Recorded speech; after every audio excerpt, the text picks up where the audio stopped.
August 29th, 1940, 23,000 feet over southern England. The wind howls through the cockpit of the Avro Lancaster as Flight Lieutenant Thomas "Tommy" Henderson checks his instruments, squinting into the darkness ahead. Henderson wipes a bead of sweat from his brow, though it's not the heat that's making his hands tremble. The bomber's engines roar, a steady rhythmic pulse that reverberates through the hull. Below, the fields of England stretch out, bathed in the faint moonlight of a clear night. For the past few weeks, Henderson and his crew have carried out countless bombing raids in broad daylight. The targets have been familiar: Luftwaffe airfields, supply depots, and factories that fuel the enemy war machine. But tonight, something is different. The air feels charged with the anticipation of the unknown. The RAF has been struggling to keep up with the German Luftwaffe's dominance in the skies. The Battle of Britain has raged through the summer, and though the British are fighting valiantly, it seems only a matter of time before the Luftwaffe's precision bombers bring the war to Britain's doorstep. The loss of so many pilots, the countless nights spent on the runways, the high cost of each raid, it all weighs heavily on the shoulders of Tommy and every man in his crew. But there's a glimmer of hope. Tonight, something new, something desperate, will be tried. Tommy grips the yoke tighter as the order comes through the radio. Proceed with the mission. Night bombing tactics, no previous knowledge from the enemy. You are the test. The RAF is taking a calculated risk, a tactic that the Germans have never encountered.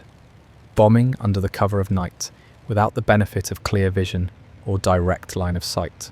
At the briefing earlier that day, the flight commander had spoken of the element of surprise, of shaking the Luftwaffe's confidence with an attack they would never see coming. Tommy knew the risks were immense, but so too was the reward. The vast majority of Luftwaffe air raids are conducted during the day. German pilots are trained to take on the British in broad daylight, using their superior dive bombing techniques to hit targets with deadly precision. But now, as the Lancaster's engines hum steadily, it is clear that the RAF is about to turn this perception upside down. The enemy would never expect a bomber raid in the pitch black of night. No warning, no familiar sound of approaching aircraft. Just silence, then the crash of bombs falling from the skies. "Lights out," Tommy says quietly into the intercom, his voice calm but his heart pounding. The crew nods in quiet acknowledgement, knowing that for the next few hours they will be flying blind. The radar systems aren't perfect, the night vision nothing but the dye mist of shadows, and the risks are many. But the alternative is far worse: continued loss of British life, continued subjugation to Nazi air superiority. For the men of the RAF, tonight will either be their finest hour or their last. Tommy can hear his crew's quiet breathing over the intercom. The night is thick with uncertainty, but there is also the rush of adrenaline, the feeling of doing something unexpected, something the enemy isn't prepared for. Section 2. The Silence of the Night. August 29th, 1940, 23,000 feet over France. The sound of the Lancaster's engines has become a muted hum against the oppressive blackness of the night. Below, there is nothing to see but a sea of stars, a deep void that stretches endlessly in every direction. Flight Lieutenant Henderson's eyes are locked on the navigational instruments, the only sources of light inside the cockpit. The target is a Luftwaffe radar station located in the small town of Abbeville. It's a crucial component of the enemy's defensive network, and its destruction could cripple the Luftwaffe's ability to detect RAF bombers over the coming days. Yet tonight, as the bomber drifts silently through the blackened skies, Tommy can't help but wonder if they'll even make it back. The entire concept of night bombing, this new strategy, is untested, and they are effectively flying into the unknown. For now, everything is quiet, too quiet. No radar pulses, no German fighters intercepting, no rushing clouds of flak from below. Only the steady drone of the Lancaster's engines and the soft sounds of his crew adjusting their instruments and muttering quietly to themselves. Tommy's navigator, Sergeant Jack Radar Armstrong, leans over his charts, his hands steady on the map, tracing their path through the darkness. "Another 15 minutes, sir," he mutters, his voice low and measured. "We're close. Stay sharp." Tommy gives a quick nod, not trusting his voice to break the silence. His eyes flick to the tail of the bomber, where Sergeant Bill Flack Harris, the tail gunner, is nervously scanning the rear of the aircraft. In the distance, tiny pinpricks of light dot the horizon, but the calm and eerie stillness of the night wraps around them like a shroud. A sudden crackle from the intercom breaks the silence. "Target acquired," the radar operator, Flight Sergeant Miles, calls from the rear. Abbeville is in sight. Tommy's heart beats harder now, the anticipation of the coming moment pressing against his chest like a weight. He looks at the other crew members, their faces taut with nervous excitement. They are on their own tonight, flying without the comforting sound of a fighter escort or the support of heavy artillery. If the Germans detect them too early, they will be sitting ducks, exposed in the sky. But if they make it through the darkness and reach their target without detection, they will have struck a serious blow against the Nazi war effort. The Lancaster continues its slow glide toward Abbeville, the streets below dark and quiet, unaware of the storm that is about to descend upon them. Continue. Section 3. The Encounter. August 29th, 1940, 500 feet over Abbeville, France. The Lancaster is nearing the target, its flight path locked into the radar operator's guidance. Tommy's grip tightens on the controls as the roar of the engines begins to grow louder in his ears. Below, the tiny village of Abbeville stretches out before them like a collection of indistinct shadows. The radar operator's voice crackles over the intercom. "Approaching the target, steady, steady, bomb bay doors ready." Tommy exhales, his breath steady but heavy. Now we wait. For the next few minutes, nothing happens. The air grows thick with tension as the crew members sit frozen in place.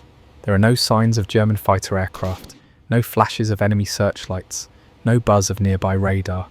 But then, as if summoned by the very stillness, a sudden burst of light pierces the darkness.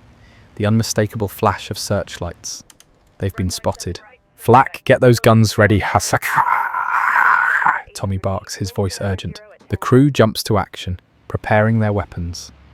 Tommy's eyes dart nervously from the radar screen to the view through the cockpit glass. In the distance, he sees the flashing lights of incoming enemy fighters, swooping toward them from every direction. "Brace for impact!" Tommy yells. But before he can give any further command, the first round of tracer fire streaks through the sky, narrowly missing the bomber. The crew is no longer flying blind. The Luftwaffe has found them. Continue. Section 4. The First Strike. August 29th, 1940. 21,000 feet over Abbeville, France. The sound of enemy fire rips through the silence of the night as tracer rounds illuminate the cockpit in a brief eerie glow. Tommy feels the sudden weight of their vulnerability settle over him. The Lancaster shudders as another round of flak explodes nearby. The shockwave rattles the plane, but the crew holds steady. The attack is now in full swing. German fighters, eager to stop the British night raid, are diving toward them from all directions. Their guns flash, lighting up the night sky with a deadly rain of tracer fire. "Fire! Fire! Fire!" Tommy orders, as the rear gunners unleash a barrage at the attacking enemy fighters. The front turret joins in, the deafening clatter of machine guns reverberating throughout the fuselage. But despite their best efforts, the German planes continue to close in, faster than Tommy can react. In the dim light, he sees the silhouette of one of the enemy aircraft diving straight for them. His heart races as he hears the shriek of the plane's engines and the whine of bullets tearing through the air. And then in the midst of the chaos, the order is given. "Release the bombs!" The crew lets out a collective breath. The bombs fall from the bay, a roar of destruction cascading through the night air, their deadly payload falling silently toward the target below. Section 5. The Moment of Impact. August 29th, 1940, 21,000 feet above Abbeville, France. The Lancaster shakes violently as another volley of flak tears through the night sky. Tommy can feel the impact in his bones, but there is no time to assess the damage. His eyes are locked on the bomb release indicator. His fingers are ready to pull the lever. For a split second, time seems to slow. The world outside the cockpit is nothing but a dark void, interrupted by the deadly dance of searchlights and tracer fire. The roar of enemy aircraft grows louder, deafening. Then, with a metallic snap, the bombed bay doors release. "Bombs away!" Tommy shouts, his voice hoarse from the strain of the moment. Below them, a series of flashes light up the blackened landscape of Abbeville. The German radar station, crucial to their defense system, is struck by the payload of high-explosive bombs. A massive fireball erupts, illuminating the sky like a brief, blinding sun. Tommy can't help but watch, his pulse quickening as the explosion blooms beneath them. For a fleeting moment, it seems as though the entire world is lit by that flash, a deadly testament to the power of this nighttime raid. The mission is complete, but the cost has just begun. "Direct hit," yells Jack, the navigator, his voice tight with the excitement of the successful strike. "We've got it, Tommy. The station's down." But the relief is short-lived. As the fireball fades, Tommy knows the Germans won't let them escape so easily. The enemy fighters are circling like sharks, and it's only a matter of time before they close in for the kill. "Flak! Get those guns in the rear!" Tommy shouts, his eyes scanning the skies. "Radar, where are they?" The radar operator's voice cracks through the static. "At least 2 fighters are on our tail, sir. They're closing in fast." The Lancaster lurches violently as another round of enemy fire bursts through the dark. Tommy grips the yoke, his knuckles white. He can feel the vibrations of the impact shuddering through the aircraft, but there is no time to check for damage. His focus is entirely on staying airborne, on getting them out of enemy range. The fighters are relentless. Tommy's heart is pounding, each beat echoing in his ears. He knows they have seconds before the enemy closes in for a killing blow. Every twist, every turn, every evasive maneuver could be the difference between life and death. Continue. Section 6. The Chase. August 29th, 1940. 19,000 feet over the fields of northern France. The battle between the Lancaster and the enemy fighters has reached a fever pitch. In the cockpit, Tommy feels the weight of the situation pressing down on him like a heavy cloak. "Keep evasive, keep moving," Tommy orders, his voice sharp. The sound of German fighters' engines roars ever closer, drowning out everything else. The Lancaster is beginning to show signs of damage, the metal groaning under the strain of battle. But Tommy knows they can't slow down. They must break free. The German fighters dart in and out of the searchlights, using the light to track them, but also blinding themselves with their own sudden visibility. It's a deadly game of cat and mouse, with the Allies fighting blind, trying to escape the pursuing enemy, and the Germans determined to end the raid before it can do any more damage. The rear gunners fire frantically, tracer rounds streaking out into the darkness, lighting up the skies around them. Sergeant Harris's voice crackles over the intercom.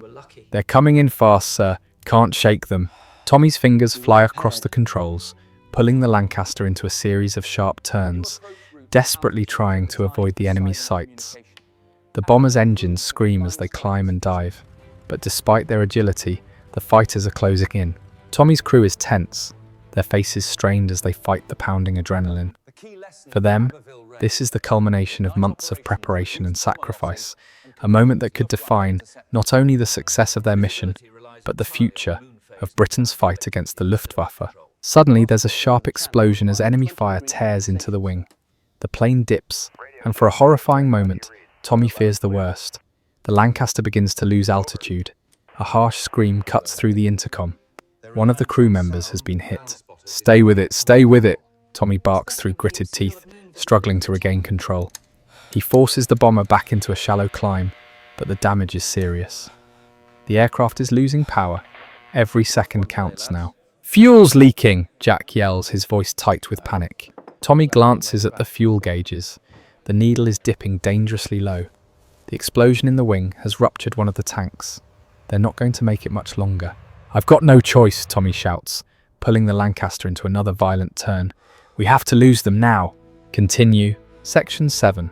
The Escape. August 29th, 1940. 17,000 feet over the English Channel. The battle has raged for what seems like hours, but Tommy knows they're nearing the end of their fuel reserves. The bomber's wings are shredded, their engines sputtering with every passing second. But somehow, Tommy has managed to shake the pursuing German fighters. With the English Channel ahead of them, Tommy knows the only way to survive is to head towards the coast. The Luftwaffe knows that if they're forced to the water, it will be the end, and the German pilots are no fools. But Tommy's determination is burning through the exhaustion, the pain, and the fear. This is his crew's only chance. "Take us home," Tommy whispers to himself. Then louder he says to the crew, "Brace for impact. We're going back to England." The Lancaster's engines sputter, and for a moment Tommy fears they won't make it. Then, through the growing darkness, a sliver of moonlight reveals the jagged coastline of England. "England in sight," Jack yells. "We're almost there." But as they approach the shoreline, the final wave of enemy aircraft appears, diving toward them like hawks in the night. "We're not out of this yet," Tommy mutters under his breath. But then, as if by some miracle, the first rays of dawn begin to break through the horizon, casting a thin sliver of light across the ocean below. The German fighters, knowing they've lost their chance, begin to peel away, retreating back into the night. "Clear skies ahead," Harris shouts, relief flooding his voice. Tommy's grip on the controls loosens as the tension leaves his body. The mission has been a success. They have taken the Germans by surprise, and now they're heading home. The crew, battered and exhausted, exchanges looks of disbelief. But the reality is undeniable. "We made it," Tommy says quietly, the words heavy with emotion. "We made it." The Lancaster slowly glides toward the airfield. As the runway lights grow nearer, Tommy feels a deep sense of accomplishment wash over him. Tonight, the RAF had done the impossible, and in doing so, they had sent a message to the Luftwaffe. The war is not over yet. And as the bomber touches down on solid ground, the crew's cheers break the silence of the night. The night bombers have proven their worth, and the Germans, at least for now, have been outfoxed. Not fear, not pride, but familiarity with the cycle. The British have learned to fight in darkness, and